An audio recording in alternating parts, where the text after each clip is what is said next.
La 6e congrégation générale des cardinaux s'est tenue ce mardi 29 avril 2025 en préparation de l'élection du successeur de Pierre. Le père bénédictin Donato Uliari, abbé de Saint-Paul hors les murs, a exhorté à placer le Christ au centre de l'Église, une Église ouverte à la fraternité et au dialogue, œuvrant pour le bien et la paix dans le monde. Il a également souligné l'importance du courage prophétique dans un esprit synodal pour relever ensemble les défis mondiaux auxquels l'Église est confrontée. Sur les 183 cardinaux présents, dont 124 électeurs, des cardinaux électeurs ne pourront pas participer au conclave pour des raisons de santé. Ainsi, 133 cardinaux seront appelés à élire les prochains souverains pontifes. Lors de la 4e messe de Novendiales, célébrée ce mardi 29 avril à la basilique Saint-Pierre, le cardinal Mauro Gabetti a rendu hommage au pape François.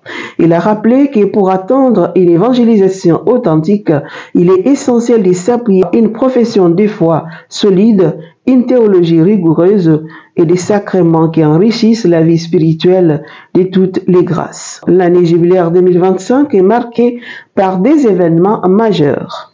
Le décès du pape François qui avait inauguré la porte sainte et l'élection du prochain pape qui la clôturera. Depuis l'ouverture de l'année jubilaire, Rome a accueilli un afflux massif de pèlerins venus franchir les portes saintes des 4 basiliques majeures: Saint-Pierre, Saint-Jean de Latran, Saint-Paul hors les murs, Sainte-Marie majeure. Traverser ces portes est une démarche spirituelle puissante permettant aux fidèles de se renouveler et réfléchir sur leur foi. La basilique Saint-Pierre, construite sur la tombe de l'apôtre Saint-Pierre, cette basilique a mobilisé plus de grands artistes de reconnaissance tels que Michael, Ange et Raphaël. Le pape François avait également ouvert ses portes au centre pénitentiaire à Rebibbia. La basilique Saint-Jean de Latran, siège historique de la papauté jusqu'au 19e siècle, elle a accueilli 5 conclaves et accords du Latran. La porte sainte a été ouverte par le cardinal Balthazar Reina.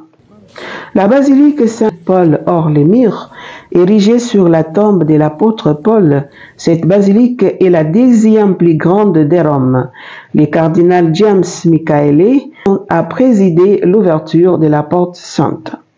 La basilique Sainte-Marie majeure, fondée après une apparition mariale en 356, elle est dédiée à la Vierge Marie. La porte sainte a été ouverte par le cardinal Rolandes Marquiscas. Vous êtes ici, vous venez d'où? Qu'est-ce que vous êtes venu faire? Saint-Paul hors les murs. On est juste au-dessus de la crypte où est enterré Saint-Paul.